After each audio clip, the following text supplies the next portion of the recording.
Hi everyone, मैं हूं दीपक कुमार चौधरी। इस वीडियो में मैं आपको 65वीं बीपीएससी के प्रारंभिक परीक्षा में आए हुए बिहार के इतिहास से सभी प्रश्नों का डिटेल्ड एक्सप्लेनेशन बताऊंगा और हिस्ट्री से आए हुए सभी 25 प्रश्नों का डिटेल्ड एक्सप्लेन्ड वीडियो अपलोड किया जा चुका है। उस वीडियो का लिंक आपको आई बटन और डिस्क्रिप्शन में मिल जाएगा। तो चलिए शुरू करते हैं। पहला प्रश्न है, बिहार में 1857 के विद्रोह का नेतृत्व किसने किया था? तो इसका सही आंसर हो जाएगा कुंवर सिंह। अब देखिए, कुंवर सिंह जगदीशपुर आरा बिहार के प्रमुख जमींदार थे, जिन्होंने बिहार में 1857 के विद्रोह का नेतृत्व किया था। उस समय कुंवर सिंह 80 वर्ष के थे। सैनिक विद्रोह के इस सिलसिले में कुंवर सिंह ने 25 जुलाई 1857 ईस्वी को दानापुर में तैनात सैनिकों का कुशल नेतृत्व किया और आगे बढ़ते हुए दिसंबर 1857 ईस्वी में उन्होंने कानपुर में अंग्रेजों के खिलाफ नाना साहेब का भी साथ दिया। इसके बाद मार्च 1858 ईस्वी में अंग्रेजों को आजमगढ़ में पराजित किया। उधर से लौटते हुए बलिया के समीप भी अंग्रेजों को युद्ध में हराया। फिर 23 अप्रैल 1858 ईस्वी को जब कुंवर सिंह गंगा नदी पार करके अपने राज्य जगदीशपुर लौट रहे थे, तो उसी सिलसिले में कैप्टन ली ग्रांट के नेतृत्व में आई अंग्रेजी सेना को भी पराजित किया। लेकिन दुर्भाग्यवश कुंवर सिंह भी इस युद्ध में बुरी तरह घायल हो गए। अब चूंकि उनकी बाह में गोली लग गई थी, इसलिए जहर फैलने की आशंका से उन्होंने अपनी बाह काटकर गंगा मां को भेंट कर दिया और इस युद्ध के ही 3 दिन बाद यानी कि 26 अप्रैल 1858 ईस्वी को बिहार के इस सिंह की मृत्यु हो गई। वर्ष 1966 ईस्वी में भारत सरकार ने कुंवर सिंह के सम्मान में एक डाक टिकट भी जारी किया है। अब देखिए, यहाँ से 2 पॉइंट आपको और याद रखने चाहिए। पहला, बिहार में 1857 के विद्रोह का प्रमुख केंद्र था आरा, दानापुर, गया, पटना, मुजफ्फरपुर तथा शाहबाद। लेकिन ध्यान रखिएगा, मुंगेर इस विद्रोह से अप्रभावित रहा। और दूसरा पॉइंट है, 1857 के विद्रोह के समय भारत का गवर्नर जनरल था लॉर्ड कैनिंग। इसके अलावा 1857 के विद्रोह पर 2 वीडियो पहले ही इस चैनल पर अपलोड किए जा चुके हैं, जो एग्जाम की दृष्टि से आपको जरूर देखना चाहिए। दोनों वीडियो का लिंक आपको आई बटन और डिस्क्रिप्शन में मिल जाएगा। देखते हैं दूसरा प्रश्न। असहयोग आंदोलन के दौरान बिहार में कृषकों का नेतृत्व किसने किया? तो इसका सही आंसर हो जाएगा स्वामी विद्यानंद। अब देखिए, स्वामी विद्यानंद बिहार के किसान नेता थे, जिन्होंने असहयोग आंदोलन 1920 से 22 के दौरान बिहार में किसानों के आंदोलन का सफल नेतृत्व किया था, खास करके महाराजा दरभंगा के विरुद्ध।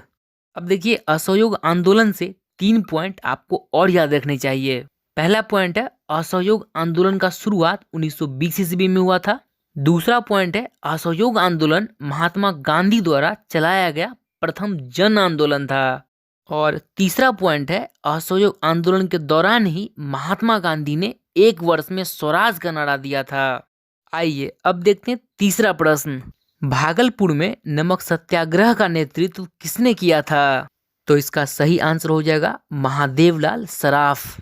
अब देखिए, 6 अप्रैल 1930 ईस्वी को जब महात्मा गांधी ने नमक बनाकर कानून तोड़ा, इसके बाद पूरे देश में सविनय अवज्ञा आंदोलन शुरू हो गया और बिहार के भागलपुर में नमक सत्याग्रह यानी कि सविनय अवज्ञा आंदोलन की शुरुआत 20 अप्रैल 1930 ईस्वी को महादेवलाल सराफ और दीप नारायण अग्रवाल के नेतृत्व में हुआ।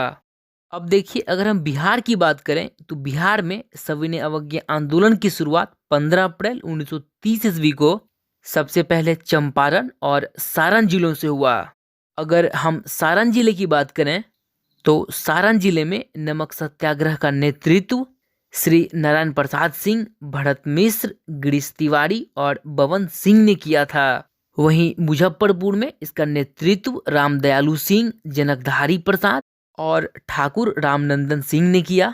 फिर पटना में इसका नेतृत्व अंबिका कांत सिंह और जसुलाल गुप्त ने किया। इसके अलावा दरभंगा जिले में नमक सत्याग्रह का नेतृत्व किए थे श्री सत्यनारायण सिंह। और मुंगेर जिला में श्री कृष्ण सिंह। अब देखते हैं चौथा प्रश्न। वर्ष 1939 में बिहार में अम्बाड़ी सत्याग्रह का नेतृत्व किसने किया था? तो इसका सही आंसर हो जाएगा राहुल सांकृत्यायन। राहुल सांकृत्यायन हिंदी भाषा के प्रमुख साहित्यकार थे। इन्हें महापंडित के नाम से भी जाना जाता है। इन्होंने वर्ष 1939 में बिहार में हुए अम्बाड़ी सत्याग्रह का कुशल नेतृत्व किया था। आइए अब देखते हैं पांचवा प्रश्न। बिहार में सर्चलाइट समाचार पत्र के संपादक कौन थे? तो इसका सही आंसर हो जाएगा मुरली मनोहर प्रसाद। अब देखिए, बिहार में सर्चलाइट समाचार पत्र का प्रकाशन वर्ष 1918 ईस्वी में सैयद हैदर हुसैन ने किया था। सर्चलाइट अंग्रेजी भाषा का समाचार पत्र था जो सप्ताह में 2 बार छपता था। सर्चलाइट समाचार पत्र के संपादक के तौर पर मुरली मनोहर प्रसाद कई बार जेल भी गए। इसके बाद वर्ष 1930 से यह दैनिक प्रकाशित होने लगा और अंततः वर्ष 1986 ईस्वी में यह समाचार पत्र बंद हो गया। देखते हैं छठा प्रश्न। वर्ष 1931 में बिहार समाजवादी पार्टी का गठन किसने किया? तो विकल्प के अनुसार इसका सही आंसर हो जाएगा फूलन प्रसाद वर्मा।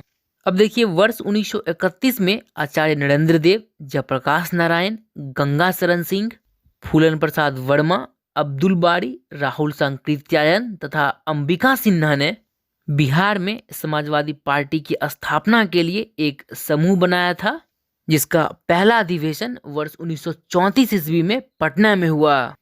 दूसरी चीज, आचार्य नरेंद्र देव इसके अध्यक्ष थे जबकि जयप्रकाश नारायण इसके सचिव थे। देखते हैं सातवां प्रश्न। आधुनिक बिहार का निर्माता किसे माना जाता है? तो इसका सही आंसर हो जाएगा सच्चिदानंद सिन्हा।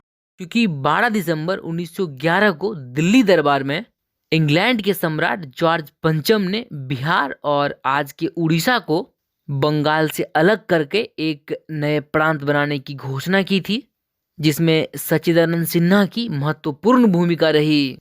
इसके अलावा सच्चिदानंद सिन्हा को संविधान सभा का प्रथम अस्थायी अध्यक्ष चुना गया, जिसकी पहली बैठक 9 दिसंबर 1946 को आयोजित हुई थी। देखते हैं आठवां प्रश्न। बिहार प्रांतीय किसान सभा का गठन किसने किया? तो इसका सही आंसर हो जाएगा स्वामी सहजानंद सरस्वती। वर्ष 1929 में स्वामी सहजानंद सरस्वती ने बिहार में प्रांतीय किसान सभा का गठन किया। इसके अध्यक्ष स्वामी सहजानंद सरस्वती स्वयं थे और सचिव थे श्री कृष्ण सिंह। अब देखिए, यहाँ से एक पॉइंट और याद रखिएगा क्योंकि यहाँ पर ज्यादा कंफ्यूजन होता है। बिहार में सर्वप्रथम किसान सभा की स्थापना वर्ष 1923 ईस्वी में मुंगेर में शाह मोहम्मद जुबैर ने की थी। देखते हैं नौवां प्रश्न। डच ईस्ट इंडिया कंपनी ने किस वर्ष अपनी फैक्ट्री पटना में स्थापित की? तो इसका सही आंसर हो जाएगा 1632 ईस्वी। डच ईस्ट इंडिया कंपनी ने 1632 ईस्वी में वर्तमान पटना कॉलेज के उत्तरी भाग में स्थित इमारत में प्रथम डच फैक्ट्री की स्थापना की थी। लेकिन ध्यान रखिएगा, बिहार में सबसे पहले पुर्तगाली आए थे। देखते हैं 10वां प्रश्न। बिहार में स्वराज दल का गठन किसने किया? तो इसका सही आंसर हो जाएगा श्री कृष्ण सिंह। क्योंकि वर्ष 1923 में चित्तरंजन दास एवं मोतीलाल नेहरू ने मिलकर इलाहाबाद में स्वराज पार्टी की स्थापना की थी, जिसकी एक शाखा 1923 ईस्वी में ही श्री कृष्ण सिंह के नेतृत्व में बिहार में स्थापित की गई। आइए अब देखते हैं इस वीडियो का आखिरी और 11वां प्रश्न। कश्मीर घाटी के अंतिम मुस्लिम शासक यूसुफ शाह चक, जिन्हें मुगल सम्राट अकबर द्वारा बिहार में निर्वासित किया गया था, दफन हैं। तो इसका सही आंसर हो जाएगा नालंदा में। अब देखिए, कश्मीर घाटी के अंतिम मुस्लिम मुगल शासक यूसुफ शाह चक, जिसे मुगल सम्राट अकबर द्वारा निर्वासित किया गया था, उसकी मृत्यु निर्वासन के दौरान ही वर्ष 1592 ईस्वी में हुई, जिसे बिहार के नालंदा में दफनाया गया है। इसके साथ आज का सेशन समाप्त होता है। आखिरी चीज, इस चैनल पर बीपीएससी के प्रीवियस ईयर क्वेश्चन पेपर का एक्सप्लेनेशन वीडियो डाला जा रहा है, जिसे आप प्लेलिस्ट से फॉलो कर सकते हैं। तो इसी के साथ मैं अपनी बात खत्म करता हूँ। Thank you very much for your time and patience.